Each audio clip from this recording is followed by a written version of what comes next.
சாலேம் ராஜா சாரும் ரோஜா பள்ளத்தாக்கின் வேலி நீ.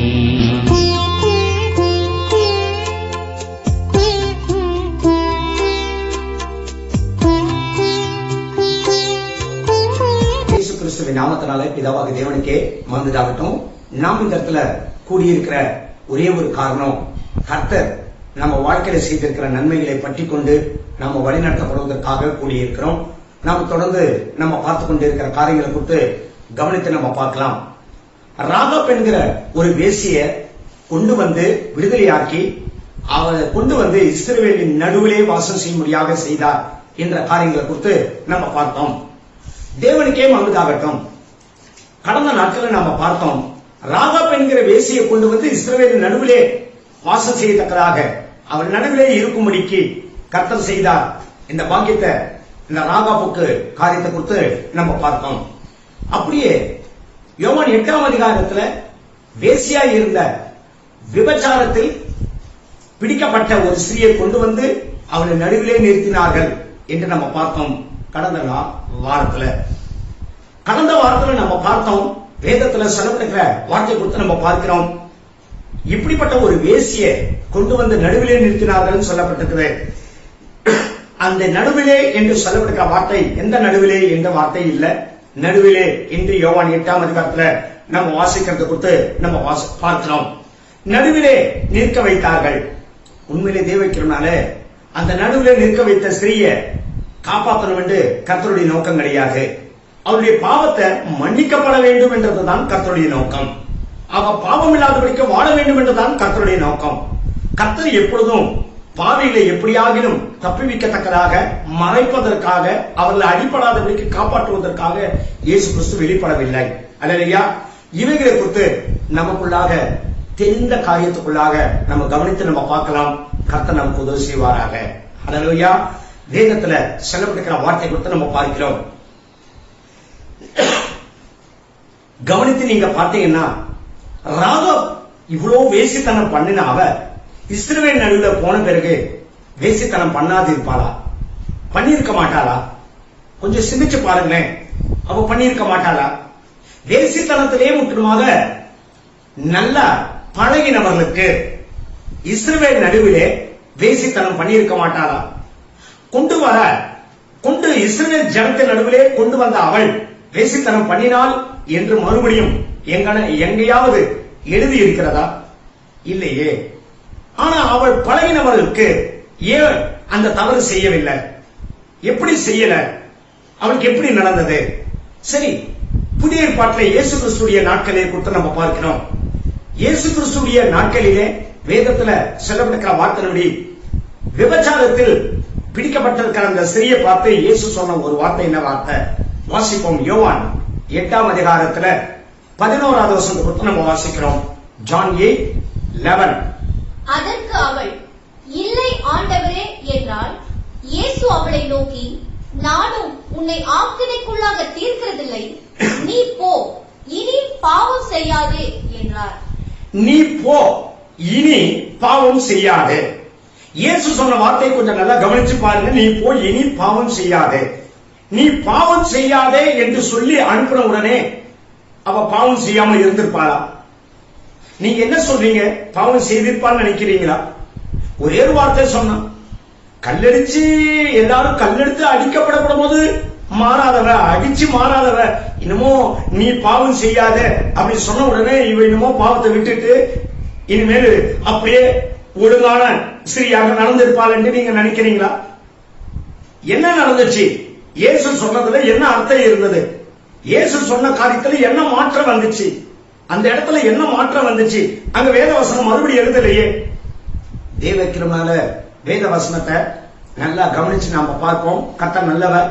ஒருவேளை இவர் பாவம் செய்து இருந்தால் மீண்டுமாக எல்லாருமே கொண்டு வந்து இந்த ஸ்திரியை கொண்டு வந்து நாங்க அப்பயே சொன்னோம், இவளை கொண்டு போட்டுடலாம், இவ பாவி, இவளால பாவம் செய்யாம இருக்க முடியாது, பாவத்துல அவன் பழகினவ, நாங்க கல்லெடுத்து சாகடிக்க வேண்டும் சொன்னமே, ஆனா நீங்க தான் கேட்கலையே அப்படின்னு சொல்லி இருப்பாங்க.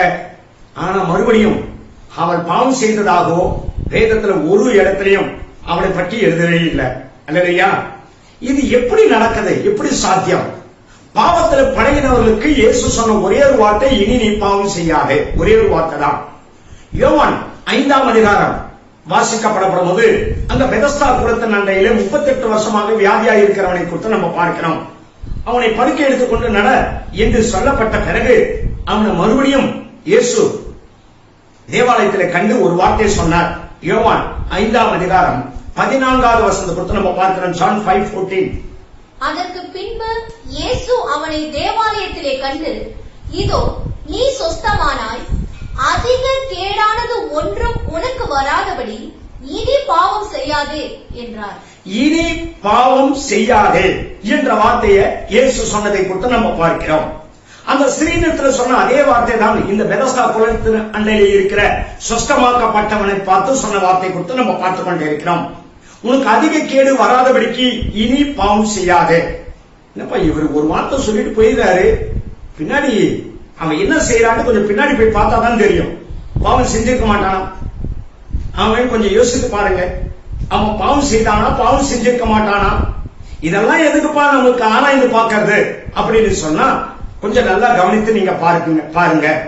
கிறிஸ்துவுடைய அன்பு எப்படிப்பட்டது, கிறிஸ்துவுடைய அன்பு எப்படிப்பட்டது என்றது குறித்து கொஞ்சம் கவனிச்சு நாம பார்க்கலாம்.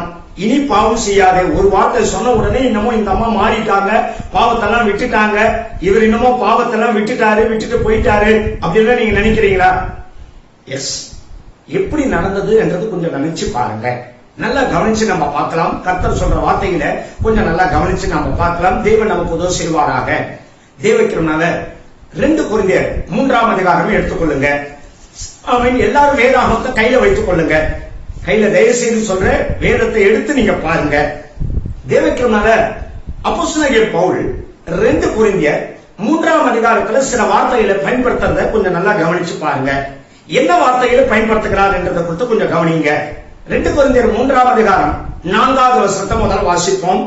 கொஞ்சம் நாங்க சொல்ற வசனத்தை மாத்திரம் கவனித்து உற்று பார்த்து கிறிஸ்து எப்படிப்பட்ட அன்புள்ளவர் என்று நம்ம பார்க்கிறோம். கவனித்து பார்க்கலாம். நாங்கள் தேவனுக்கு முன்பாக கிறிஸ்துவின் மூலமாய் இப்படிப்பட்ட நம்பிக்கையை கொண்டிருக்கிறோம். அங்க வேதத்துல சொல்லப்பட்டிருக்கிறது இப்படிப்பட்ட நம்பிக்கையை நாங்கள் கொண்டிருக்கிறோம். எப்படிப்பட்ட நம்பிக்கை? என்ன நம்பிக்கை? நாங்கள் தேவனுக்கு முன்பாக கிறிஸ்துவின் மூலமாய் இப்படிப்பட்ட நம்பிக்கையை, நல்லா இந்த வசனத்தை நல்லா கவனிப்போம். இப்படிப்பட்ட நம்பிக்கை, எப்படிப்பட்ட நம்பிக்கை? யாருக்கு முன்பாக? தேவனுக்கு முன்பாக. தேவனுக்கு முன்பாக கிறிஸ்துவின் மூலமாய் இப்படிப்பட்ட நம்பிக்கை கொண்டிருக்கிறோம். எப்படிப்பட்ட நம்பிக்கைங்க? அந்த வேத வசனம் செலவழிக்கிற வார்த்தை கொடுத்து நல்லா கவனிச்சு நீங்க பார்ப்போம். தேவனுக்கே மகிமையாகட்டும். அங்க வேதத்துல சொல்றாரு. 3வது வசனத்தை வாசிப்போம். 2 கொரிந்தியர் 3ஆம் அதிகாரம் 3வது வசனம். ஏனெனில் நீங்கள் எங்கள் ஊழியத்தினால் உண்டாகிய கிறிஸ்துவின் நிருபமாய் இருக்கிறீர்கள் என்று வெளியரங்கமாய் இருக்கிறது. அது மையினால் அல்ல, ஜீவனுள்ள தேவனுடைய ஆவியினாலும் கற்பலகைகளில் அல்ல, இருதயங்களாகிய சதையான பலகைகளிலேயும் எழுதப்பட்டிருக்கிறது. நல்லா கவனிப்போம். வேதத்துல சொல்லப்பட்டிருக்கிற வார்த்தை கொடுத்து கவனிச்சு நீங்க பார்த்தீங்கன்னா என்று சொன்னால், இப்ப அந்த வசனத்தை நீங்க வாசிச்சதை நீங்க கேட்டிருக்கிறீங்க. அதை உத்து நீங்க பார்த்தாலும் அதோடைய பொருளை கொஞ்சம் நல்லா கவனிச்சு நீங்க பாருங்க. ஒரு மனுஷனுடைய இருதயத்துல, சதையாக பலகை என்கிற இருதயத்துல, பலகையில தான் நாம எழுதுவோம். ஏதான ஒரு நோட்ல எழுதுவோம், ஒரு பேனாவை கொண்டு எழுதுவோம், பலகையில ஒரு சாக்பீஸை கொண்டு எழுதுவோம். ஆனா இங்க இந்த வசனம் சொல்லப்பட்டிருக்கிறது பலகைக்கு பதிலாக மனிதனுடைய இருதயம் என்று சொல்லிக் கொண்டிருக்கிறார். பேனாவுக்கு, அதாவது எழுத வேண்டிய அந்த கருவிக்கு பதிலாக, அந்த பெண் கருவிக்கு பதிலாக அவர் சொல்றாரு, ஜீவனுள்ள தேவனுடைய ஆவியினாலே எழுதப்பட்டு இருக்கிறது என்றது குறித்து நம்ம பார்க்கிறோம். நல்லதா இருக்குதுங்க, இந்த வசனம் நல்லதா இருக்குது, எங்களுக்கு நல்லாவே புரியுது. இருதயத்தில் எழுதினார், ஆவியை கொண்டு எழுதினார், அவ்வளவுதாங்க, நல்லா புரியுது. ஆமாம், நல்லாவே நம்மளுக்கு விளங்குது. எழுதுனது இவருக்கு எப்படிங்க தெரியும்? பவுல் என்ன, அவர் என்ன தேவனா? அவர் இவன் ஒரு மனுஷனுடைய இருதயத்தில் எழுதி இருக்கிறது என்ற வார்த்தை இவருக்கு எப்படி தெரியும்? இவருக்கு எப்படி தெரியும்? அதனால்தான் 4வது வசனத்துல சொல்லிக் கொண்டிருக்கிற வார்த்தை கொடுத்து கவனிக்கிறோம். நாங்கள் தேவனுக்கு முன்பாக இயேசு கிறிஸ்துவின் மூலமாய் இப்படிப்பட்ட நம்பிக்கை கொண்டிருக்கிறோம். ஒவ்வொரு மனுஷனுடைய இருதயத்திலையும், எந்த ஒவ்வொரு மனுஷனும் ரட்சிக்கப்பட்டிருக்கிற மனுஷனுடைய இருதயத்துல தேவனுடைய ஆவினாலே இந்த வேத வசனம் எல்லாம் எழுதப்பட்டு இருக்கிறது என்பதை எங்களுக்கு தெரியும் என்ற வார்த்தையை சொல்லிக் கொண்டிருக்கிறார். இதை நான் நம்பிக்கையோடு நாங்கள் சொல்லிக் கொண்டிருக்கிறோம். அல்லேலூயா. எப்படிங்க இவருக்கு தெரியும்? எப்படி ஒரு மனுஷனுடைய இருதயத்துல ஆவினாலே எழுதப்பட்டது என்றது இந்த பவுல் என்கிற ஒரு மனிதனுக்கு எப்படி தெரியும்? நாங்கள் நம்பி இருக்கிறோமே என்ற வார்த்தையை சொல்லிக் கொண்டிருக்கிறார். நீங்கள் எங்களுடைய ஊழியத்தினால் உண்டான கிறிஸ்துவின் நிருபமாய் இருக்கிறீர்கள். நிருபம் அப்படின்னு சொன்னா லெட்டர், ஏதோ ஒரு லெட்டர். அந்த லெட்டர் எப்படி இருக்கிறீங்க? கிறிஸ்துவின் நிருபமாய் இருக்கிறீர்கள். கிறிஸ்து என்னெல்லாம் செய்ய சொன்னாரோ அதெல்லாம் நீங்க செய்றீங்க. உங்களை தான் எல்லாரும் வாசிக்கிற, உங்க வாழ்க்கையை வாசிக்கிற ஒரு நிருபமாய் இருக்கிறீர்கள் என்ற வார்த்தையை சொல்லிக் கொண்டிருக்கிறார். வெளியரங்கமா இவங்க எப்படி வேலைகளை செய்யறாங்க? பவுல் போலவதான் இவர் பவுலுடைய ஊழியத்தில் வந்த அத்தனை பேருமே பாவிகள்.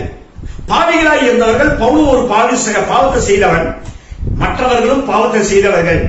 பாவத்தை செய்தவர்கள் திடீரென்று எப்படி நற்கிரியை செய்கிறார்கள்? வெளியரங்கமா கிறிஸ்துவின் நிருபமாய் இருக்கிறார்கள், நற்கிரிகளை செய்ய ஆரம்பிக்கிறார்களாம். அதுக்கு காரணம் என்னது அப்படின்னு பவுல் சொல்றாரு. ஒவ்வொருத்தருடைய இருதயத்துல ஆவியானவரால ஆவியின் மூலமாக எழுதப்பட்டிருக்கிறது தேவ வார்த்தை என்ற வார்த்தையை சொல்லிக் கொண்டிருக்கிறார். என்னங்க இது? இப்படிப்பட்ட நம்பிக்கையை நாங்கள் கொண்டிருக்கிறோம். உள்ளே எழுதப்பட்டது எப்படி தெரியும்? எப்படி தெரியும்? உள்ளே எழுதப்பட்டதா இருக்கிறதா? உள்ளே இருதயத்தில் எழுதப்பட்டதா இருக்கிறதா? எஸ், தேவனுக்கே மகிழ்ந்தாகட்டும். இந்த புதிய ஏற்பாட்டுடைய அன்பை சரியா விளங்கி கொண்டோமானால், புதிய ஏற்பாட்டினுடைய அன்பை சரியா கவனித்து பார்த்தோமானால் அது விளங்க ஆரம்பிச்சிடும். 2 கொரிந்தியர் 3ஆம் அதிகாரம் வாசித்த முழு அதிகாரத்தை வாசித்தவர்களுக்கு அந்த விஷயம் புரியறது குறித்து நம்ம பார்த்து கொண்டே இருக்கிறோம். அந்த இடத்துல 2 நபர்களை குறித்து நம்ம பார்க்கிறோம். ஒன்று மோசே, இரண்டாவது இயேசு. 2 நபர்களை பற்றி தான் அங்கு சொல்லிக் கொண்டு வருகிறார். மோசேவுடைய ஊழியமும் இயேசு கிறிஸ்துடைய ஊழியமும் என்ற வார்த்தையை சொல்லிக் கொண்டு வருகிறார். மோசேவுடைய ஊழியம் ஒரு பலகையிலே தேவன் சொல்ல சொல்ல எழுதின எழுத்துக்கள். ஆனால் இந்த கிறிஸ்துவோ பலகையில எழுத மாட்டார், இருதயத்தில் எழுதுவார். இவருக்கு அந்த அதிகாரம் கொடுக்கப்பட்டிருக்கிறது. அல்லேலூயா. கர்த்தர் நல்லவர். மோசேக்கு பலகையில எழுதினதை வெளியரங்கமா நம்ம கண்ணால எல்லாருமே பார்க்கலாம். ஆனால் இருதயத்தில் எழுதினதை யாருமே பார்க்க முடியாது. இருதயத்தில் நீ எழுதுவதற்கு உனக்கு அதிகாரம் கொடுக்கப்பட்டது என்று இயேசு கிறிஸ்துக்கு பிதாவாக தேவன் சொல்லி அனுப்பினதை குறித்து நம்ம பார்க்கிறோம். இல்லையா? அவர் ஒரு வார்த்தை சொல்லிட்டாரனா, இனி நீ பாவம் செய்யாதே என்ற வார்த்தை சொல்லிட்டாரனா, அந்த வார்த்தை அப்படியே இருதயத்தில் முக்கியமாக எழுதப்பட்டிடும். கர்த்தர் நல்லவர். ஹல்லேலூயா. இனி நானும் உன்னை ஆக்கினைக்குள்ளாக தீர்ப்பதில்லை அப்படின்னா உன் பாவம் மன்னிக்கப்பட்டு இருக்கிறது. பாவத்தின் சம்பளம் தான் ஆக்கினை, மரணம் அல்லது ஆக்கினை. அந்த ஸ்திரியை பார்த்து சொன்னார், இனி உன்னை நான் ஆக்கினை தீர்ப்பதில்லை அப்படின்னு சொன்னா உன் பாவம் எல்லாம் மன்னிக்கப்பட்டு இருக்கிறது, இனிமேல் நீ பாவம் செய்யாதே என்ற வார்த்தை இருதயத்தில் எழுதப்பட்டு இருக்கிறது. கர்த்தர் நல்லவர். ஹல்லேலூயா. 2 கொரிந்தியர் 3ஆம் அதிகாரத்தில் அதனுடைய பதிலை நாம பார்த்து கொண்டே இருக்கிறோம். எப்படி இந்த பவுலுடைய இருதயத்துல பாவத்தை விட்டுட்டு வந்துட்டான்? அவன் கூட வந்தவர்களுடைய ஜனங்களுடைய அவன் மனிதனுடைய பாவத்தை எல்லாம் விட்டுட்டு வந்துட்டார்கள்.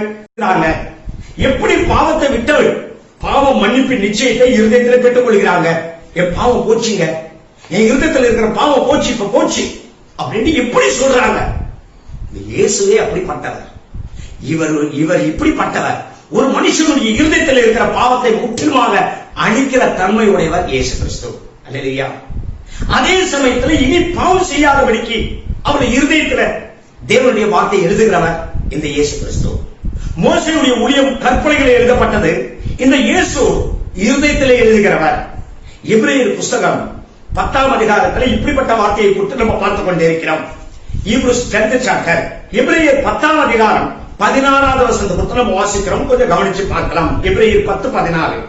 அந்த நாட்களுக்கு பின்பு நான் அவர்களோட பண்ணும் உடன்படிக்கையாவது, நான் என்னுடைய பிரமாணங்களை அவர்களுடைய இருதயங்களில் வைத்து அவைகளை அவர்களுடைய மனதில் எழுதுவேன் என்று கர்த்தர் சொல்லுகிறார் என்பதை உரைத்த பின்பு.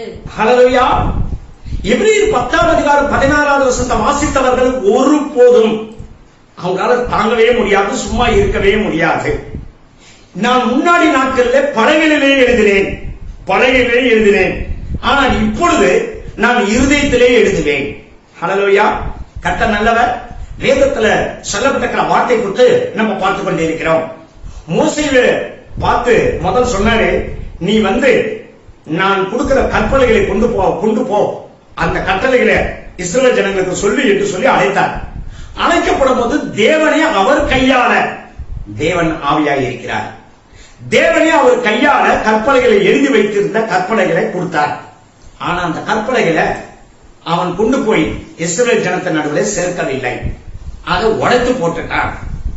பிறகு மோசேய நீயே கற்பனை செய்து கொண்டு வா, நான் சொல்வதை நீயே எழுது என்று கர்த்தர் அவனுக்கு ஊழியத்தை மாற்றி கொடுத்துட்டார்.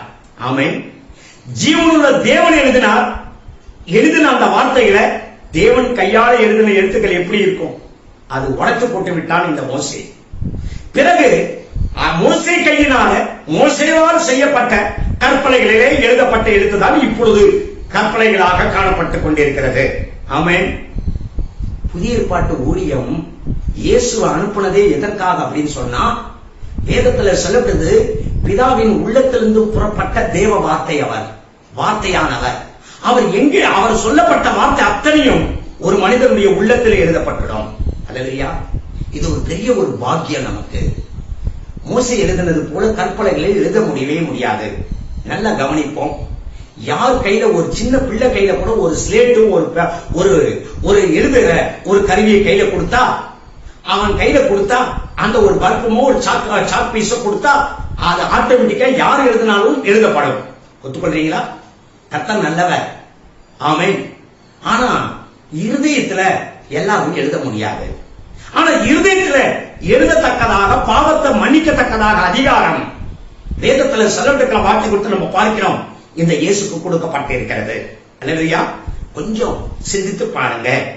மனுஷனுடைய இருதயத்துல யாரும் எழுத முடியாதா அப்படி கேட்டா எழுதலாம், எழுத முடியும்.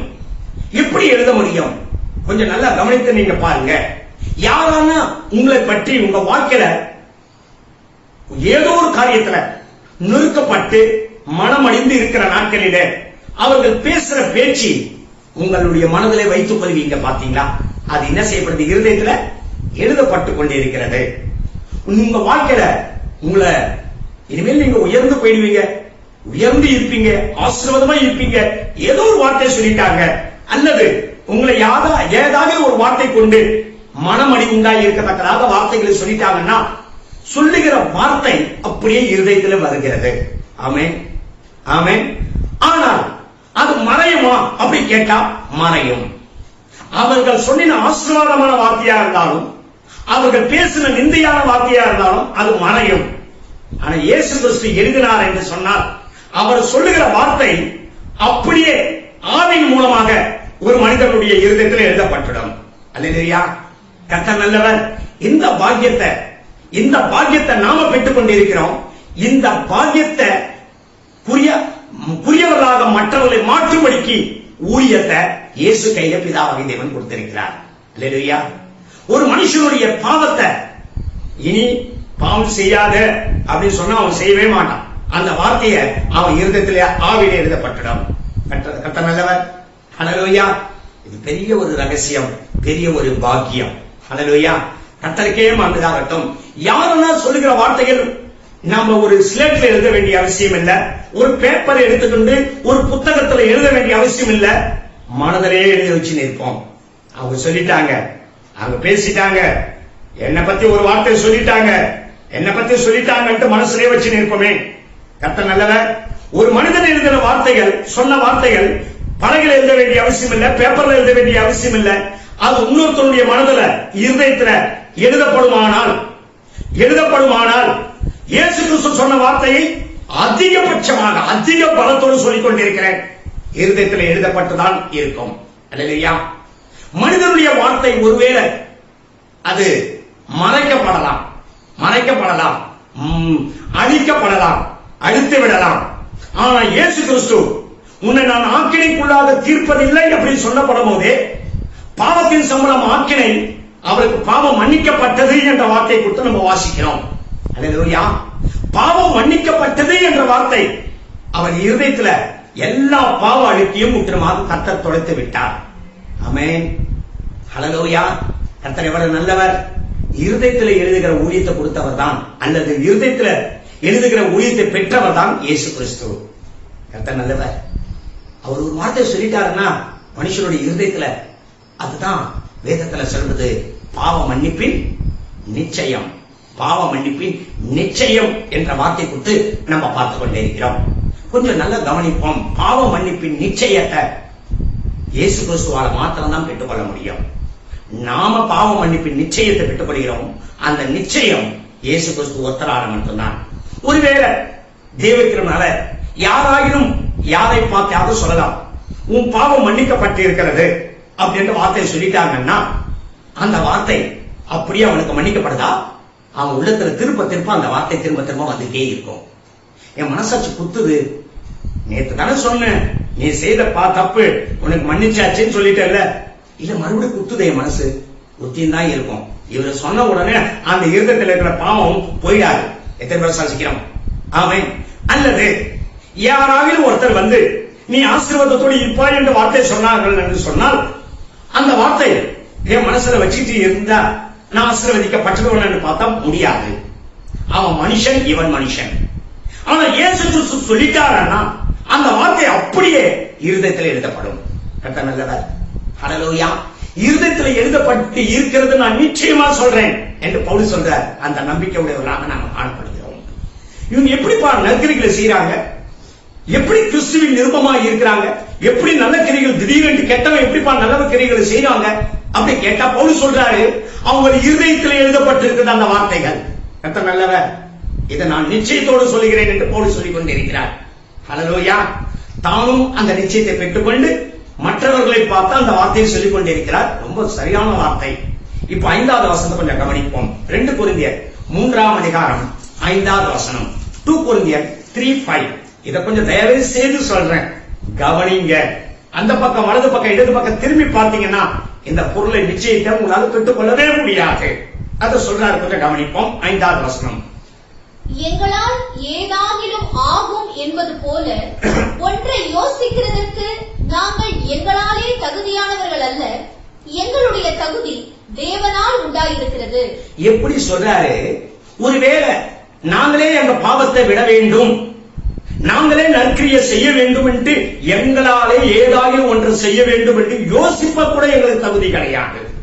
அல்லேலூயா. முன்னாடி நியாயப்பிரமாணத்தை பின்பற்றின இந்த பவுல் சொல்றாரு, நான் முன்னாடி நியாயப்பிரமாணத்தின்படி நல்லது செய்ய வேண்டும், எல்லாருக்கும் நல்லது நடக்க வேண்டும், நியாயப்பிரமாணம் இப்படிதான் சொல்லி இருக்கிறாரு, அதனால் நல்லது செய்ய போறேன்னு நான் நினைச்சாலும் என்னால நல்லது செய்யாம செய்ய முடியல, பாவம் தான் செய்து கொண்டே இருந்தேன். ஆமென். காரணம் என்னன்னா என் தகுதி, நீ இப்படி நல்ல கிரியைகளை செய்யப்படுகிற தகுதி நான் நினைக்கிறதுனால எனக்கு உண்டாகிறது இல்லை. என்னை தகுதிப்படுத்துகிறவர் தேவனே. இல்லையா? ஆமென். தேவனால் தான் எல்லாமே முடியும், மனுஷனால முடியாது. எங்களால இதை பண்ணிடுவோம் அதை பண்ணிடுவோம் அப்படின்னு சொல்லிடுவாங்க. உன் மனசுல இருக்கிற நல்ல கிரியைகளை உன்னால வெளியில செய்ய முடியாது.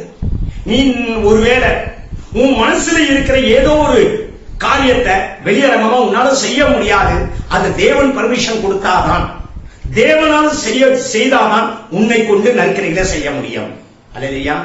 கர்த்தர் நல்லவர். எவ்வளவு அழகா சொல்லிக் கொண்டிருக்கிறார்.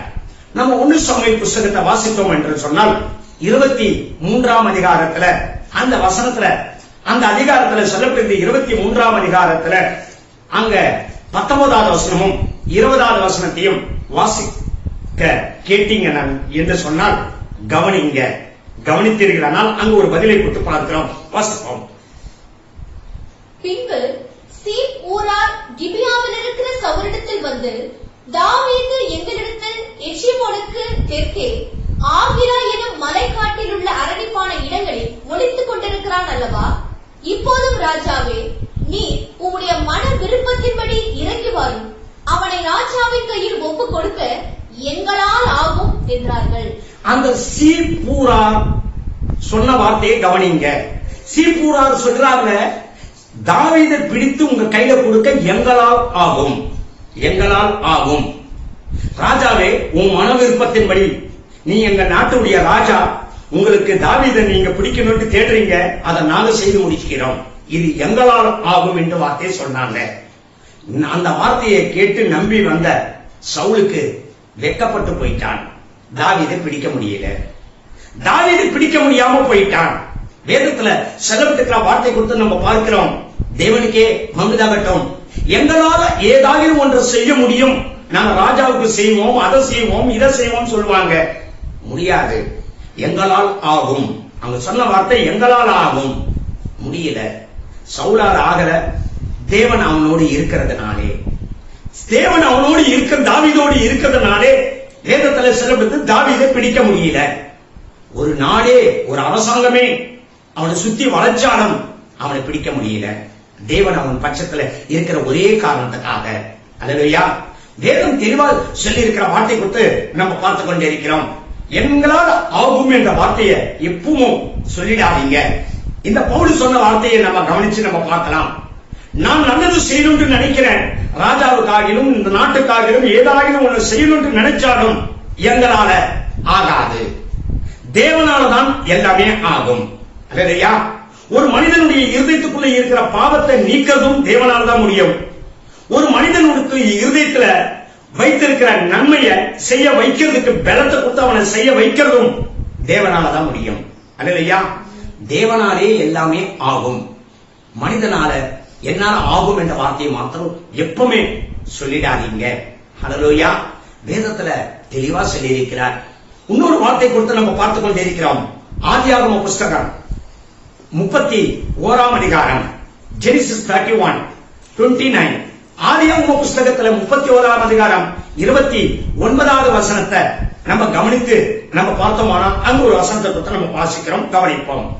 உங்களுக்கு பொல்லாப்பு செய்ய எனக்கு வல்லமை உண்டு, ஆகிலும் உங்கள் தகப்பனுடைய தேவன் நீ யாக்கோபோடே நன்மையே அன்றி தீமை ஒன்றும் பேசாதபடிக்கு எச்சரிக்கையாய் இரு என்று நேற்று ராத்திரி என்னோட சொன்னார். அங்க வேதத்துல சொல்லப்படுகிறது, லாபான் என்றவன் யாக்கோபை தன்னுடைய மருமகனை அவன் பிடித்து அடிக்கிறதுக்காக வருகிறான். அவன் சொல்றான், என்னுடைய நீ வந்தவன், ஒன்னு இல்லாம கை வீசிட்டு வந்தவன், இன்னைக்கு ஏராளமான சொத்து உடையவனா மாறிட்ட. என்கிட்ட வேலை செய்தவன், நீ வேலைக்கு வந்தவன், ஒண்ணு இல்லாம மூலாதாரத்தை ஒரு 50 ரூபாய் கூட கொண்டு வராம வந்தவன் நீ. ஆனா இன்னைக்கு என்ன விட நீ பெரிய ஆளாயிட்ட. நீ போகப்படும் போது உன் பொருட்களை நான் எடுத்துக்கொள்ளவும், உன்னை அடிக்கவும், உன்னுடைய இதெல்லாம் பிடிங்கிக் கொள்ளவும் எனக்கு வல்லமை உண்டு. அவன் சொன்ன வார்த்தை கவனிங்க, எனக்கு வல்லமை உண்டு, ஆகிலும் தேவன் உன்னோடு இருக்கிறார், அவனுக்கு நன்மை தவிர தீமை ஒன்றும் செய்யக்கூடாது என்று நீ ஆராதிக்கிற உன் தேவன் தான் என்னை தடுத்து நிறுத்தி விட்டார் என்ற வார்த்தையை சொல்றதை குறித்து நம்ம பார்க்கிறோம். அல்லேலூயா. தேவன் நல்லவர். வேதம் தெளிவா சொல்லி இருக்கிற வார்த்தை குறித்து நம்ம பார்க்கிறோம். ஏதாயினும் மனுஷனாலும் செய்ய முடியும் என்று சொன்னால் முடியாது. தேவனால் அது செய்ய முடியும் என்று சொன்னால் அது நிச்சயமாக செய்ய முடியும். அல்லேலூயா. வேதம் தெளிவா சொல்லி இருக்கிறார், இது தேவனால செய்ய முடியும். கர்த்தர் நல்லவர். ஆமென். வேதவசனம் சொல்லப்படுகிற வார்த்தையிலே நல்லா கவனித்து நம்ம பார்க்கலாம். தேவன் நமக்கு உதவி செய்வாராக. அல்லேலூயா. தேவக்கிருனால வேதத்துல சொல்லப்படுது, தேவனால தான் எல்லாமே முடியும், என்னால ஆகும் என்ற வார்த்தையை சொல்லிடாதீங்க. அங்க வசனத்துல சொல்லப்பட்டது, யோவான் புஸ்தகத்தை நம்ம வாசித்து நம்ம பார்த்தோம் என்று சொன்னால், யோவான் 19ஆம் அதிகாரத்துல 10-11 வசனம், 2 வசனத்தை நம்ம கவனித்து நம்ம பார்ப்போம். யோவான், John 19 chapter verses 10 and 11. அப்பொழுது பிலாத்து, நீ என்னோட பேசுகிறதில்லையா? உன்னை சிலுவையில் அறைய எனக்கு அதிகாரம் உண்டு என்றும் உன்னை விடுதலை பண்ண எனக்கு அதிகாரம் உண்டு என்றும் உனக்கு தெரியாதா என்றான். இயேசு பிரதியுத்தரமாக, பணத்திலிருந்து உமக்கு கொடுக்கப்படாதிருந்தால் என்மேல் உமக்கு ஒரு அதிகாரமும் இராது, ஆனபடினாலே என்னை உம்மிடத்தில் ஒப்பு கொடுத்தவனுக்கு அதிக பாவம் உண்டு என்றார். அந்த வேதத்தில் சொல்லப்பட்டிருக்கிற வார்த்தை கொடுத்து நம்ம கவனிக்கிறோம். உன்னை நான் விடுதலையாக்கவும் உன்னை சிலுவையில் அறையவும் எனக்கு அதிகாரம் உண்டு என்று பிலாத்து சொல்ற வார்த்தை கொடுத்து பார்க்கிறோம். அதற்கு இயேசு அந்த ஜட்ஜி ஆகிய அந்த பிலாத்துவை பார்த்து சொன்ன வார்த்தை கொடுத்து பார்க்கிறோம், பரத்திலிருந்து உங்களுக்கு கொடுக்காவிட்டால் ஒரு அதிகாரமும் என் மேல் உனக்கு உண்டாகிறாது. அல்லேலூயா.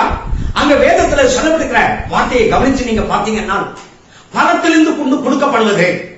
தாவீதை சொன்னாங்க, சீப்பூர் ஊரா நாங்க உங்களை பிடிச்சிருவோம் சொன்னாங்க, பிடிக்க முடியலையே, தேவன் கட்டளையிட்டாராம்.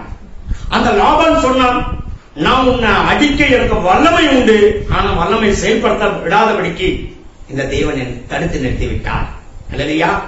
இங்க இயேசு சொல்றாரு, பிலாத்துவே நீ நினைச்சனா சிலுவையில் அடைஞ்சிடுவே அல்லது என்னை விடுதலையாக்கிடுவேன்னு சொல்றீங்களே, பரத்திலிருந்து உத்தரவு கொடுத்தால் ஒழிய ஒரு நாளும் ஒருவனுக்கும் அதிகாரம் இல்லை என் மீது என்ற வார்த்தை கொடுத்து சொல்றதை கொடுத்து நம்ம வாசிக்கிறோம். இப்ப நல்லா கவனிப்போம். நம்ம தகுதி நம்மளால உண்டானது அல்ல. தகுதி அப்படின்னு சொன்னா என்ன அர்த்தம்? பவுல் இங்க சொல்ற வார்த்தை கொடுத்து நல்லா கவனிப்போம். தேவ கிருபையால என் பாவம் மன்னிக்கப்பட்டது என்ற தகுதி, நானே பாவத்தை கொஞ்சம் கொஞ்சமா விட்டுட்டு வந்தேன், நானே மாறிட்டேன் அப்படின்னு கிடையாது. தேவன் என்ன மாத்தினார், என்ன தகுதிப்படுத்தினவர் தேவனே, உங்களையும் தகுதிப்படுத்தினவர் தேவனே என்ற வார்த்தை தான் அங்க சொல்ற வார்த்தை கொடுத்து நம்ம வாசிக்கிறோம். எத்தனை பேர் வாசிக்கிறோம்? மோசேவால கற்பனைகளை எழுத முடியும் என்று சொன்னான். ஒரு மனிதன் இன்னொரு மனிதனுடைய இருதயத்துல வார்த்தைகளை எழுத முடியும், ஆனால் அது அழிஞ்சு போயிடும், மறைந்து போயிடும். அப்படி இருக்கப்படும் போது இயேசு ஒரு வார்த்தையை இருதயத்தில் எழுதினாரா, அது அப்படியே எழுதப்பட்டது எழுதப்பட்டதுதான், அதை மாற்ற யாராலும் முடியாது. அல்லேலூயா. ஒரு மனுஷனை பார்த்து பாவத்தை மன்னிக்கப்பட்டது, நான் உன்னை நீதிமானாக மாற்றுகிறேன் என்ற வார்த்தை சொல்லிட்டாருன்னா, அந்த வார்த்தை ஆவிலே ஒரு மனுஷனுடைய எழுதத்தில் எழுதப்பட்டது எழுதப்பட்டது, அதை மாற்ற யாராலும் முடியாது. அல்லேலூயா. அந்த வார்த்தை தான் பவுல் அப்போஸ்தலன் அங்கே சொல்லிக் கொண்டிருக்கிறார். உங்கள் இருதயத்தில் ஆவினாலே உங்கள் இருதயத்தில் இந்த வார்த்தை எழுதப்பட்டது என்றது நான் தேவனுக்கு முன்பாக இயேசு கிறிஸ்துவின் மூலமாய் நம்பிக்கை கொண்டிருக்கிறேன். நீங்க எப்படி திடீரென்று நல்ல வேலை செய்றீங்க, இவருடைய பாவத்தெல்லாம் விட்டுட்டீங்க. சில காலம் சில பேர் பாவத்தை விட்டுடுவாங்க, சில நாட்கள் செய்ய மாட்டாங்க, சில மணிகள் செய்ய மாட்டாங்க, ஆனா உள்ளத்துல அந்த பாவம் இருக்கதான் செய்யும். அப்ப பாவம் செய்யல. உதாரணத்துக்கு நம்ம பார்க்கிறோம், ஒரு குடிகாரனை எடுத்துக்கொள்ளுங்க. குடிகாரன் குடிக்க மாட்டான். எப்ப குடிக்க மாட்டான்? பேரு என்னப்பா குடிகாரன் சொல்லிட்டு குடிக்க மாட்டேன்னு சொல்றீங்க. குடிகாரன் ஆபீஸ் போகும்போது குடிக்க மாட்டான், டியூட்டில இருக்கும் போது குடிக்க மாட்டான். அவன் குடிக்க மாட்டான். அப்படின்னா குடியப்பா காலையிலிருந்து சாயந்தரம் வரைக்கும் இவர் குடிக்கவே இல்லப்பா, அப்பனா இவர் குடிய விட்டுட்டாரான்னு அர்த்தமா? இல்ல, குடிய சில மணி நேரம் நான் குடிக்காம வைத்திருக்கிறேன், பிறகு நான் குடிக்க போறேன். ஆனா இந்த இயேசு அப்படிப்பட்டவர் கிடையாது. ஒரு மனுஷனுடைய இருதயத்துல பாவம் மன்னிக்கப்பட்டதை எழுதிட்டாரா, அது அப்படியே ஆவில எழுதப்பட்டிடும். அல்லேலூயா. மோசே எழுதினதுக்கும் இயேசு எழுதினதுக்கும் வித்தியாசம் இருக்கிறத குறித்து நம்ம பார்க்கிறோம். இயேசுவால இருதயத்துல எழுத முடியும், மோசேவால இருதயத்துல எழுத முடியாது. என்னப்பா மனுஷன் எழுதின வார்த்தை மனுஷனுடைய இருதயத்துல போய் அப்படி பதியுது அப்படி கேட்டா அது ஆவினாலே எழுதப்பட முடியாது. அல்லேலூயா. இயேசு சொன்னார் என்றால் ஒரு மனுஷனுடைய இருதயத்துல அந்த வார்த்தைகள் ஆவிலே போய் எழுதப்பட்டுடும். அல்லேலூயா. அத்த நல்லவர். ஆவிலே எழுதப்படுகிற ஊழியத்தை இயேசு கையில கொடுத்திருக்கிறார். ஒரு பேனாவில் எழுதுகிற ஊழியத்தை மோசேக்கு கொடுத்தார், அது பலகையில எழுதுகிற ஊழியம். ஆவிலே இருதயத்தில் எழுதப்படுகிற ஊழியத்தை இயேசு கையில கொடுத்தார் பிதாவாகிய தேவன். அல்லேலூயா. ஒரு வார்த்தை உன் பாவம் மன்னிக்கப்பட்டது என்ற வார்த்தை சொல்லிட்டாருன்னா போதும். சரி, அவர் சொல்லிட்டாருன்னு சொல்றீங்களே, இப்போ ஒரு இயேசு இல்லையே. இயேசு சொன்னா பரவாயில்ல, இயேசுதான் இப்ப இல்லையே, அப்ப என்ன செய்யறது? வேதத்துல சொல்லப்பட்டிருக்கிற வார்த்தை கவனிப்போம். இப்ப இயேசு இல்ல. வேதத்துல சொல்லப்பது பேதுரு இயேசுவோட ஊழியம் பண்ணியிருந்தார். இயேசு எந்த மனுஷனுக்கு பாவத்தை மன்னிக்கப்படும், உன் பாவம் மன்னிக்கப்பட்டதுன்னு சொல்லப்படும் போது இவங்க இப்படி யோசித்து பார்க்கிறாங்க. ஏனென்றால் அந்த ஸ்ரீ பாவம் மன்னிக்கப்பட்டு இனி பாவம் செய்யாத வரைக்கும் வாழ்ந்து காட்டினான். எத்தனை பேருடைய பரிசேயர் ஒரு ஸ்திரீயை பிடித்துக் கொண்டு வந்தார்கள் எப்படி சொன்னா, அந்த ஸ்ரீ இனி பாவம் செய்யாம இருப்பாரா என்று குற்றப்படுத்தத்தக்கதாக, இயேசு குற்றப்படுத்தத்தக்கதாக கவனித்திருக்க மாட்டார்கள் என்று நீங்க நினைக்கிறீர்களா? கவனித்து பார்த்தா அந்த அம்மாவால பாவம் செய்ய முடியல.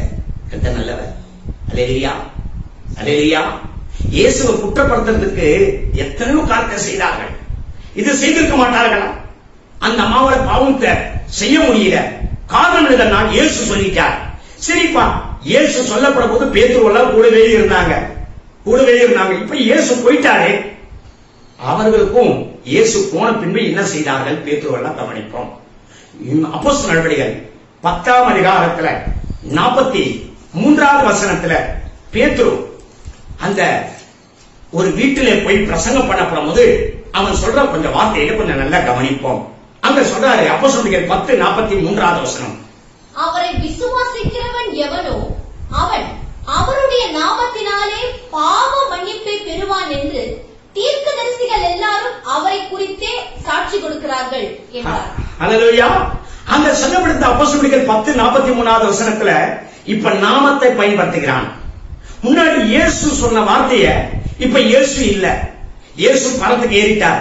அப்போஸ்தலர் 10ஆம் அதிகாரத்தில் இயேசுடைய சீஷர்கள் மாத்திரம் தான் இருக்கிறார்கள். அவன் சொல்றான், இப்ப இயேசு வேண்டாம், இயேசுடைய நாமம் போதும்.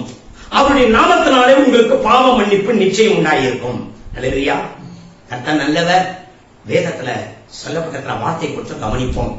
இவருடைய நாமத்துக்கு மட்டும்தான் இருதயத்தில் இருக்கிற பாவத்தை, பலகை என்கிற போர்டு, இருதயம் என்கிற இந்த பலகையில் இருக்கிற அத்தனை பாவத்தையும் உடனே அழிக்கப்பட்டுடும்.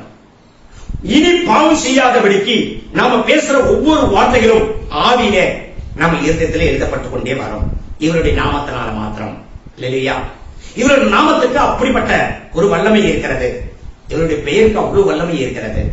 வேற எந்த மனிதன் சொன்னாலும் அந்த வார்த்தையெல்லாம் மாற்றலாம், மறக்கலாம், அழிக்கலாம், தொடைத்து போடலாம். இயேசுடைய நாமத்தினால சொல்லப்பட்டிருக்கிற வார்த்தை ஒருவராலும் மாற்ற முடியாது. அவர் சொல்லிட்டார் அண்ணால் அந்த வார்த்தை அப்படியே ஆவியிலே இருதயத்தில் எழுதப்பட்டிருக்கும். அல்லேலூயா. இப்படிப்பட்ட ஒரு கனமான ஊழியத்தை இயேசு கையில பிதாவாகிய தேவன் ஒப்பு கொடுத்தார். அந்த ஊழியத்தை செய்யப்படுவதற்கு தான் எங்களை ஊழியக்காரனாக மாட்டியிருக்கிறார் என்று பவுல் சொல்றார். கவனிக்கலாமா? அடுத்த வசனத்தை கொஞ்சம் கவனிப்போம். 2 கொரிந்தியர் 3ஆம் அதிகாரம் 6வது வசனத்தை கொடுத்து கொஞ்சம் கவனிப்போம். 6வது வசனம்.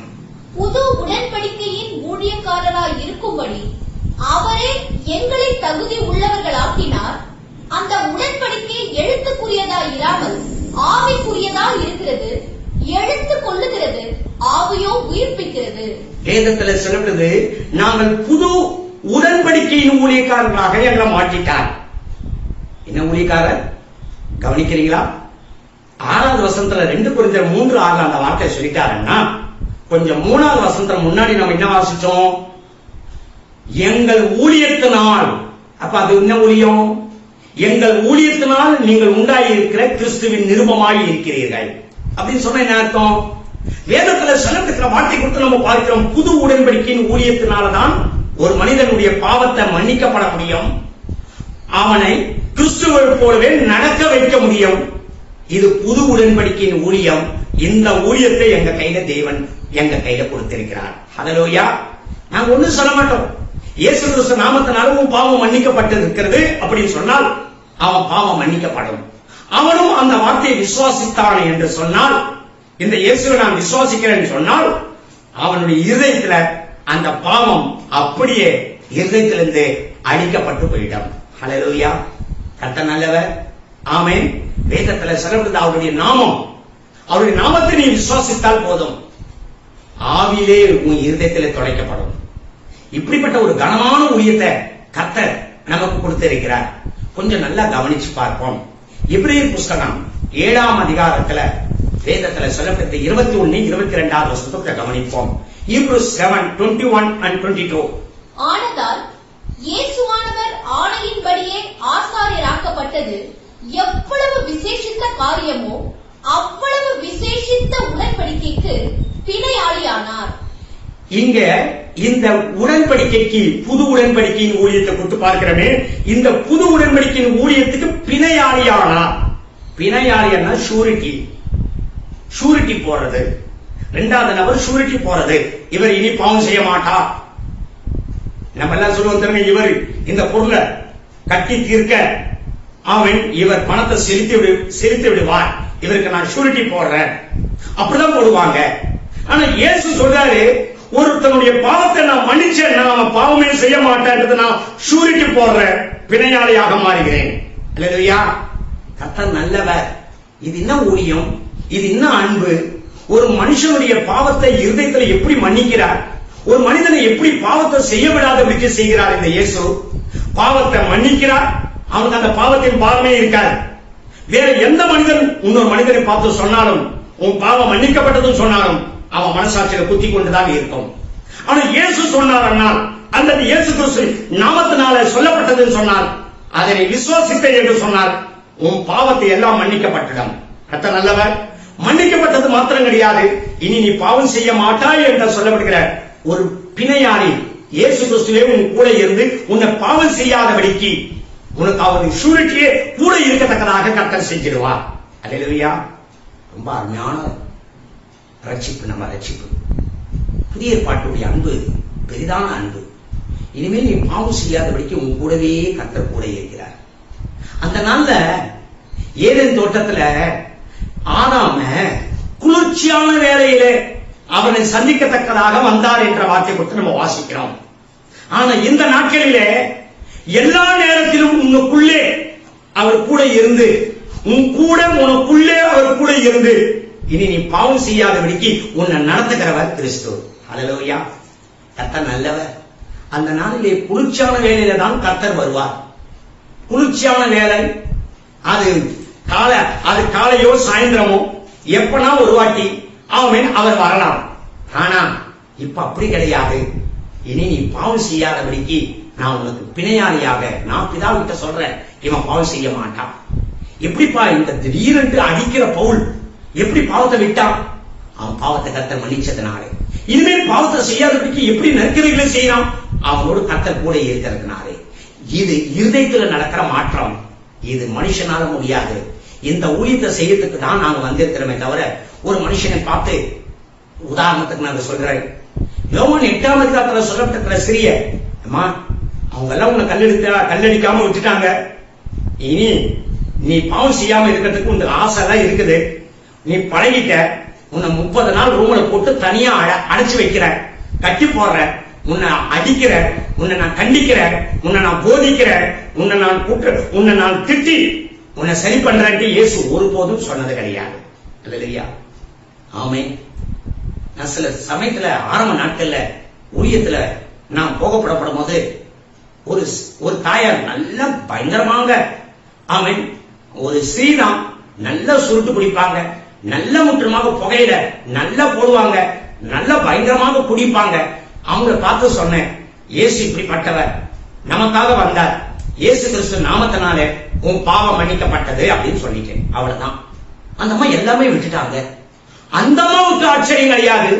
இந்நாள் வரைக்கும் அவர்கள் ஒரு நாளும் அந்த புகையிலையோ அந்த மதுபானத்தையோ குடிச்சதே கிடையாது. பல ஆண்டுகளாக நான் சொல்றது தேவக்கிருனால 30 ஆண்டுகளுக்கு அவங்க முற்றமாக அப்படி செய்யற. கர்த்தர் நல்லவர். அவங்களுக்கு ஆச்சரியம் கிடையாது, எனக்கு ஆச்சரியம். ஏனென்றால் இயேசு கிறிஸ்துவின் நாமம் அப்படிப்பட்டதாக இருக்கிறது. ஹல்லேலூயா. ஆமென். பலகையில எழுதுற வார்த்தைகள் அல்ல, இருதயத்தில் எழுதப்படுகிற வார்த்தைகள். 2 வார்த்தைகள். பலகையில எழுதுறது ஒரு குழந்தை கையில கொடுத்தா கூட, பேசவே தெரியாத ஒரு குழந்தை கையில கொடுத்தா கூட அந்த அந்த சாக்க கிறுக்குனா அது கிறுக்கப்பட்டுக்கிட்டே இருக்கும். ஆமென். மனுஷன் தெளிவாக எழுதுறவன் கையில கொடுத்தாலும் எழுதுவான், எழுத்துக்களை எழுதுவான். ஆமென். மனுஷன் பலகையில் எழுத முடியுமான்னு சொன்னா எழுத முடியும். மனுஷன் இன்னொரு மனுஷனுடைய யுத்தத்தில் எழுத முடியுமா வார்த்தைகள் சொன்னா அதுவும் எழுத முடியும். ஆனால் ஆவியிலே கிடையாது, மாம்சத்தின் வார்த்தைகள். ஆனால் அந்த இயேசு கிறிஸ்து பலகையில் எழுதுவார், இருதயம் என்கிற பலகையில் எழுதுவார், ஆவியிலே எழுதுவார். எழுதினதே. ஹல்லேலூயா. கர்த்தர் நல்லவர். இவருடைய ஊழியத்திற்கும் இவருடைய நாமத்திற்கும் மோசேயுடைய நாமத்திற்கும் எவ்வளவோ வித்தியாசம் இருக்கிறது. அதனால்தான் இயேசு கிறிஸ்து நாமத்தினாலே வந்த இயேசு கிறிஸ்துவை விசுவாசித்து அவர் நாமத்தை ஏற்றுக்கொண்டவர்கள் எத்தனை பேரோ அத்தனை பேரும் பாவம் மன்னிக்கப்பட்டவர்களாக காணப்பட்டுக் கொண்டிருக்கிறார்கள். அல்லேலூயா. கர்த்தர் நல்லவர். சாதாரணமா சொல்லலாம், இயேசு நாமத்தை நான் விசுவாசித்தேன், நான் இப்படிப்பட்டவனா இருந்தேன், அந்த பாவத்தை எனக்குள்ளாக உறுத்துங்கள், என்ன பாரமா இருக்கிறது எல்லாம் நீங்கி போய்விட்டது. அது மாத்திரமல்ல, இனி அந்த பாவத்தை எனக்கு செய்யணும் என்று தோன்றவே இல்லை. கிறிஸ்து எனக்கு பிணையாளியாக உள்ளே உட்கார்ந்து இருக்கிறார். ஹல்லேலூயா. கர்த்தர் நல்லவர். இவ்வளவு கனமான ஊழியத்தை கர்த்தர் நமக்கு கர்த்தர் கொடுத்திருக்கிறார். நம்ம அவரை சொல்றோமா? ஒரு மனிதனை போட்டு அடிச்சு அவன் ஒரு பெரம் எடுத்து அவனை அடிச்சு அவனை கண்டிச்சு நீ இப்படி இருந்தா நான் உன்னை அடிப்பேன் அப்படியெல்லாம் சொல்றதுனால ஒரு மனுஷன் மாற முடியாது. மனுஷனுக்கு எவ்வளவுதான் அவன் அடிச்சாலும் அவன் மாற முடியாது. அவன் இருதயத்தில் இருக்கிறத மாற்றுவது இருதயத்தின் ஊழியத்தை கொடுத்த இயேசு கிறிஸ்து நாமத்தினால மட்டும்தான் முடியும். அல்லேலூயா. கர்த்தர் நல்லவர். அவர் சொன்னார் அந்த ஸ்திரியை பார்த்து, நானும் உன்னை ஆக்கினைக்குள்ளாக தீர்ப்பதில்லை அப்படின்னு சொன்னா, உன் பாவம் எல்லாம் மன்னிக்கப்பட்டது, பாவம் இருந்தா ஆக்கினைக்குள்ளாக தீர்க்கணும். உன் பாவம் நானும் உன் ஆக்கினைக்குள்ளாக தீர்க்கப்படுவதில்லை, இனி நீ பாவம் செய்யாத சொன்ன உடனே மாறிட்டாங்க. நீயும் நானும் இந்த கர்த்தர் நமக்கு ஆவிலே எழுதின அந்த வார்த்தை, இருதயத்தில் எழுதப்பட்ட அந்த இயேசு கிறிஸ்து நாமத்தினாலே இருதயத்தில் ஆவிலே எழுதப்படுகிற வார்த்தைகளை பெற்றுக்கொண்டு நீங்களும் நானும் நிருபங்களாக, கிறிஸ்துவின் நிருபங்களாக, கிறிஸ்துவை போலவே அவருடைய வேலைகளை செய்யத்தக்கதாக கர்த்தர் நம்மை மாற்றி வைத்திருக்கிறார் என்பதை விசுவாசிப்போம். கர்த்தர் இந்த பெரிய பாக்கியத்தை நம்ம கையில கொடுத்து வச்சிருக்கிறார். இது மோசேயுடைய ஊழியம் கிடையாது. இது மோசே யாரையும் திருத்த முடியல. அவன் அந்த பக்கம் ஒரு ஜனங்கள் பாவம் செய்தா அவங்க மாத்திரத்துக்குள்ள பின்னாடி இன்னொருத்தர் பாவம் பண்ணிடுவான். அவங்க மாத்திரத்துக்கு போனா இந்த பக்கம் இன்னொருத்தரமா தவறு செய்வாங்க. இவன் ஊழியத்துல எல்லாரையும் பாவத்தை செய்தவர்களை மாற்றுவதற்காக பல முயற்சி செய்தான், மாற்ற முடியல. இயேசு சாதாரண ஒரு வார்த்தையை சொன்னார். அந்த வார்த்தை ஆவிலே எழுதப்பட்டு ஒரு மனுஷனுடைய பாவத்தை மன்னிக்கப்பட்டு அவன் பாவம் செய்யாதபடிக்கு பரிசுத்தமானாக கர்த்தர் மாட்டிக்கொண்டிருக்கிறார். இப்படிப்பட்ட இயேசு கிறிஸ்துவ நமக்காக பிதாவாகிய தேவன் அனுப்பின இந்த அன்பை உணர்ந்து என் இருதயத்தில் எழுதினீங்களா ஐயா? ஆமா. என் இருதயத்தில் தொடச்சு போட்டீங்களா ஐயா? ஆமா. நீ செய்த அனைத்து பாவத்தையும் உன் இருதயத்திலிருந்து தொடச்சு போட்டுட்டேன். அது துடைக்கிற அதிகாரம் யாருக்குமே கிடையாது. இயேசு கிறிஸ்து ஒருத்தருக்கு தான் இந்த பூமியிலே உண்டு. அந்த பாக்கியத்துக்குரியவர்களாக கர்த்தர் நம்மை மாட்டி இருக்கிறார் என்று சந்தோஷப்பட்டு, இந்த கனமான ஊழியத்துக்குரிய பாக்கியவான்களாக கர்த்தர் நம்மை மாட்டினார் என்று சந்தோஷப்பட்டு, அவர் மன்னித்தது மட்டும் இல்லாமல் நம்ம கூடவே வந்து கொண்டிருக்கிறார் என்று உணர்ந்து அவர் கையில ஒப்பு கொடுக்கலாமா? இந்த காலை நேரத்துல நமக்கு இப்படிப்பட்ட பாக்கியவான்களாக மாற்றும்படிக்கு ஒப்பு கொடுத்திருக்கிறார். அந்த ராகாப் என்கிற வேசி இஸ்ரவேல் நடுவில் வைக்கப்படும் போது ஒரு பாவம் செய்யப்படாத காரணம் அவள் இருதயத்தில் அன்னைக்கே பாவத்தை தொடச்சு போட்டுட்டார். பாவம் செய்யாதபடிக்கு கர்த்தர் தாமே கூடவே இருக்கிறார். அதனாலதான் அவள் பாவை என்றது பிறகு ஒரு இடத்திலும் எழுதப்படவே இல்லை. அவ பாவம் செய்யவே இல்லை. பாவத்தை மன்னிக்கிறவரும் பாவம் செய்யாதபடிக்கு நம்ம கூட இருக்கிறோம் ஆகிய கிறிஸ்துவின் ஆவிக்காக, கிறிஸ்துவுக்காக, நம் இருதயத்தில் இருந்து நம்மளை நடத்துறதுக்காக அவரையே மகிமைப்படுத்தி தேவனை ஸ்தோத்தரித்து யாவரும் ஒப்பு கொடுத்து ஜெபிக்கலாமா? இப்படிப்பட்ட பாக்கியத்துக்குரியவர்களாக எங்களை மாற்றி வச்சுட்டீங்களே. அன்றைக்கே ராகாப் என்கிற ஒரு தாயார எங்களுக்கு முன்மாதிரியாக வைத்ததுக்காக ஸ்தோத்திரிக்கிறோம் அப்பா. அந்த சகோதரி எங்களுக்கு முன்மாதிரியாக வைத்ததுக்காக ஸ்தோத்திரிக்கிறோம். பாவத்தில் பழகினவன் எப்படி பாவத்தை விட்டுவிட்டு பாவமே செய்யாதபடிக்கு அவன் எப்படி இஸ்ரவேல் நடுவில் வாழ்ந்தாள் எப்படி சொன்னான். அங்க கர்த்தர் வெளிப்பட்டு இருக்கிறார். கர்த்தர் அவள் பாவத்தை துடைத்து போட்டிருக்கிறார் இருதயத்துல. இனி பாவம் செய்யாதபடிக்கு கர்த்தரை ஷூரிட்டி போட்டுட்டு பிணையாளியாக கர்த்தர் கூட இருந்து கொண்டிருக்கிறார். அல்லேலூயா. இன்னைக்கு உன்னோடு என்னோடு கர்த்தர் கூட இருக்கிறவரை பற்றி கொள்ளலாம். எப்படிப்பட்ட கனமான காரியத்துக்கு நம்மளை கர்த்தர் கொண்டு வந்திருக்கிறார் விசுவாசிக்கலாமா? அன்னைக்கு ராகாவுக்கு கிடைச்ச அதே பாவ மன்னிப்பின் நிச்சயம் நமக்குள்ளாக வந்திருக்கிறது என்று விசுவாசித்து கர்த்தர் கையில் ஒப்பு கொடுப்போம். தெய்வம் நமக்கு உதவி செய்வார்.